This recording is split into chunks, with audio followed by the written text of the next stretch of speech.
You found it. Your home for the best content on your favorite team, the Fighting Tigers of LSU. Do us a favor. Subscribe to the channel. Leave your comments below.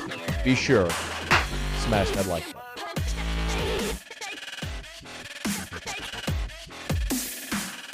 There's few people, I think, in the state that cover high school football in the state more in depth than you and the crew, the Louisiana versus all y'all. I know you're with Tiger Details as well.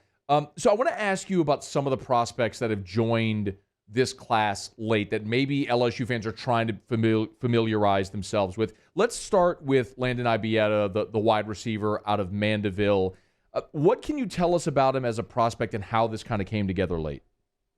Yeah, I think that's a great place to start. I love Landon as a prospect. Had a chance to spend a lot of time with him over the last couple years, particularly this spring and summer, following around that bootlegger 7-on-7 organization. And he started that season in January for a huge tournament down in Miami where his recruitment had kind of stalled for several months. He'd had a couple early offers from, I think it was Tulane, South Alabama, and Louisiana Tech had kind of paid some attention, but then everything had stalled on him. And he goes down to Miami to a really high-profile tournament and just starts dominating in a way that very few receivers are able to do against some of the top defensive back prospects in the country. It was just going up over and mossing guys that were picking up offers from Clemson and Alabama and Texas in one of the more dominant showings I think I've seen in that sort of a setting.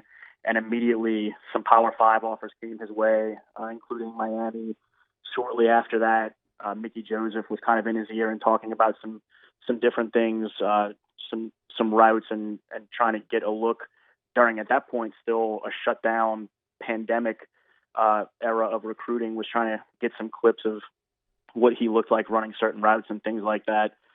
And he came to LSU in June, had a phenomenal camp in June. I really thought was going to get the offer that day, but at that point, A.J. Johnson, Aaron Anderson, and Dakotas Crawford were all committed. Shaz Preston still seemed like a more realistic possibility in that class, and so they ran up against kind of a numbers issue. And then you kind of fast forward through a strong senior campaign for him this fall, and a new staff comes into place. Frank Wilson, Brian Polian, and company get a hold of Landon Ibiata's highlights and take about 45 seconds to realize that the situation is different, both in terms of the numbers and them kind of seeing him a little bit better and realizing they've got to make a move on this kid quickly. And at that point, I don't think there was a lot of question to me or folks that knew Landon or his family that LSU was going to jump in a pretty prime position to steal him at the end. And I think great opportunity for him, great get for LSU, and look forward to watching him play in Tiger Stadium. Is there a comp for Ibiata?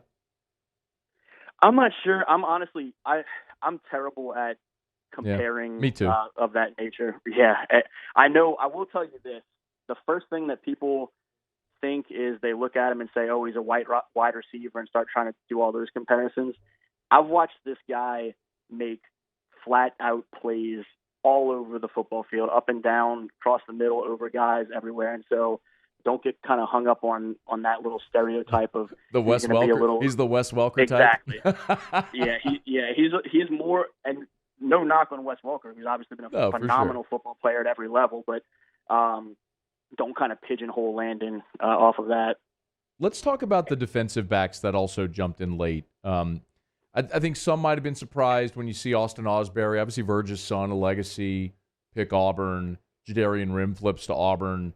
But then there's Jordan Allen and LaTerrence Welsh to kind of fill those two spots. I might be oversimplifying it, so you correct me if I'm wrong. But let's start with Jordan Allen. I think everybody knows LCA has been such a powerhouse, but what is it about him that made him attractive? He's stepped up in some big spots, and going back to his junior year, the tail end of that state championship run, Sage Ryan had just gone down with an injury in the quarterfinals, and they have a state semifinal matchup down in New Orleans against Newman and Arch Manning and A.J. Johnson and all those guys, one of the better teams that Newman's had in quite some time, and thought they could finally break through and get to the Superdome. And then Jordan steps up and holds A.J., I think, catchless in 13 or 14 targets. And so that really kind of helped blow him up a little bit. And then he really became one of the more heavily recruited prospects around the state in terms of how many offers he was reeling in early on in this calendar year. And LSU was one that, again, I thought LSU was going to come in and extend that offer pretty early. Even looking back to that same weekend in January when Landon Ibiata kind of blew up, that was the weekend that Terrence Welsh committed to Corey Raymond over the phone, and Jordan Allen was kind of right there by his side. And there was a conversation where Corey told Jordan, Jordan LT, we're coming for the other guy too. We're coming for you next. And so I thought that was kind of a matter of time, but the more offers came, LSU still wasn't there until the very end, again, with some shakeup and a new staff and all those things. And he's had some big moments and some big games of that ilk, kind of like the Newman game that I mentioned. He's a little bit more of a solid, thick-built, physical type kid. He's not going to get out there and run a 4.35 or 4.40, but he will kind of get up in your face, and he's helped in run support a lot in LCA's past few years because they play the Notre Dames of Crowley and some of those teams, Acadiana, who they actually beat this year. So he's had to show that part of his game as much as anything else, but he'll move around, probably play some nickel, maybe some safety, and show a little bit of that versatility. Jerit Roser is with us, Tiger Details, talking about some of these guys. Now, what about Terrence Welsh as well? Is it the way I kind of led you in there with Jordan Allen, Jerit, is it fair to say that you take Allen Welsh as sort of a flip for Rim and Austin Osbury? Am I oversimplifying it there?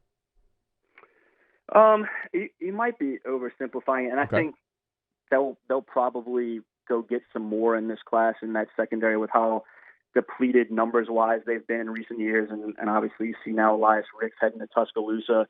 But LT was a guy, Terrence was a guy that stood out to the former staff and Corey Raymond and became a priority pretty early on. And so Terrence had committed in January and it seemed like he was heading that direction even earlier. He just kind of timed the commitment with his mother's birthday and announced at the end of January. But he's a guy that you'll have some people talk about as maybe a top 5 or 6 player in this class in the state this year. I think he's pretty widely regarded as top 10 or 12.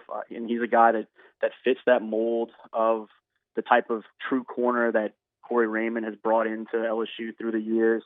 He's long, he's fast, he's physical, will get up in your face and really create problems for wide receivers with that length and that wiry strength. And is a fantastic kid and leader that a lot of other members of this class have kind of looked up to throughout it. And so a nice character guy in this class as well.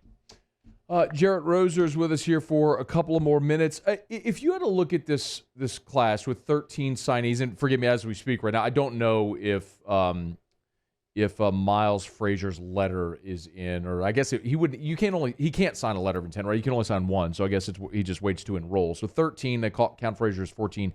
When you look at this class, where do you see either the strength or people always like, where's the hidden gem, the diamond in the rough? Where do you see that in this class?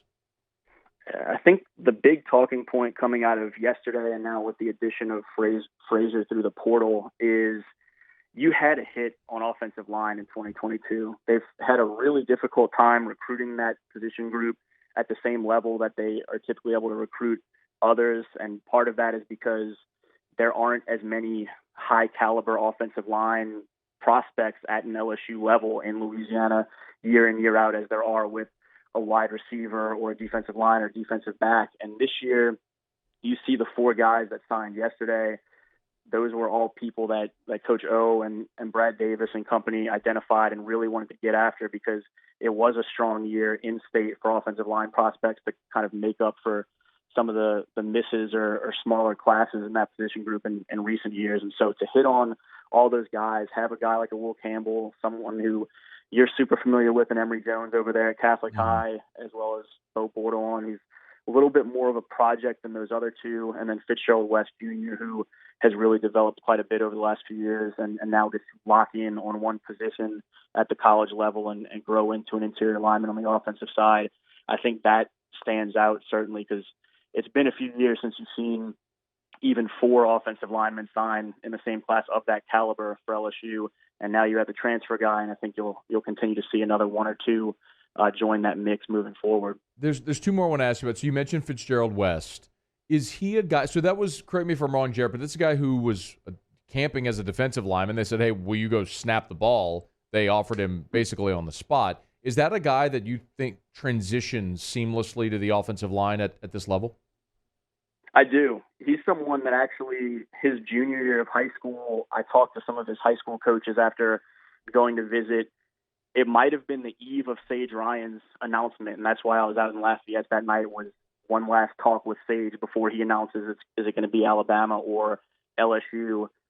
And Fitz had played some both ways throughout his career, but had really been more focused on the defensive line.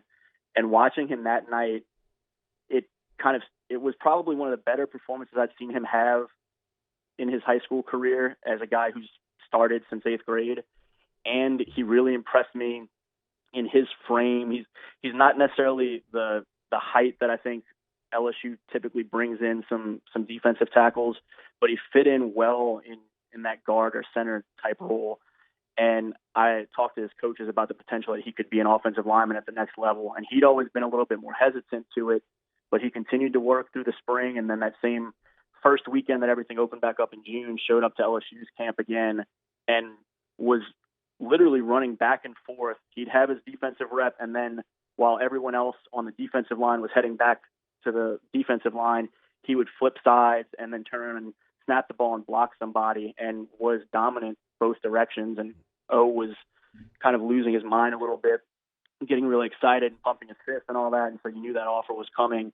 And then he focused that much more on offensive line this fall, continued to develop. And so he's still going to pick up some things every year moving forward. He's been split quite a bit throughout his high school career, but I think he's gonna really fit in very well in that role. And the more work he gets fine tuning things on just that side of the ball, I think you'll see him be a nice asset in the middle of the offensive line. Jerit, tell us what happened with Ty G. Hill. Yeah, Ty G is someone that was on LSU's radar really early. He'd been kind of a high-profile prospect from early on in his career at Carr. Started getting a lot of playing time as an underclassman and catching some attention. Really agile defensive tackle who you'll see a lot of spin moves from him in the middle of that defensive line. That's kind of his signature is putting some guys on skates a little bit with his quickness for his size.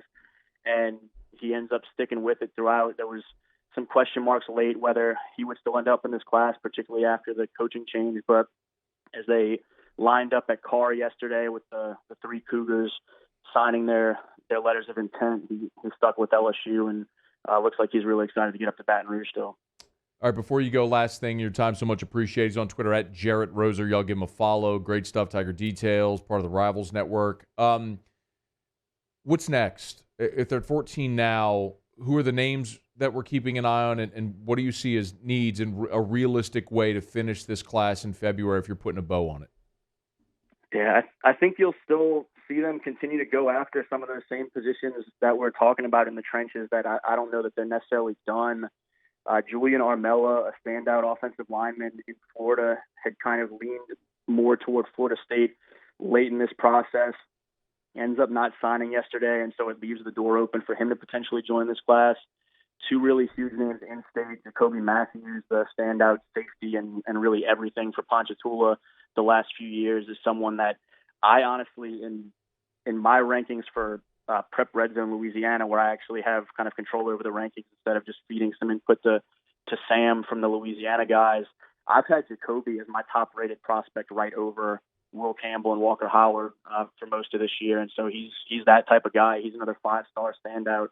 And then watching what happens with this running back situation will be interesting to me. There were 3 backs that kind of separated themselves in this class for a lot of this recruiting cycle. Le'Veon Moss from here in Baton Rouge out of Struma signed yesterday with Texas A&M.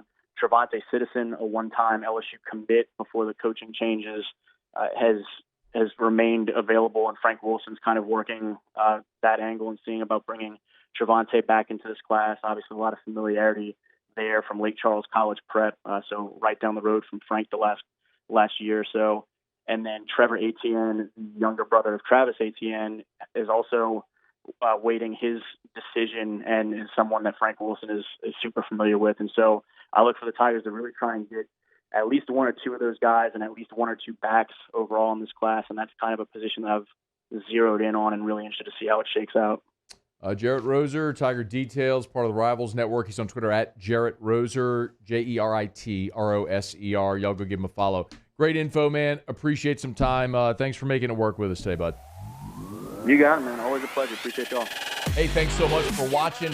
Please leave your comments. I love to interact. And be sure to hit the red subscribe button below.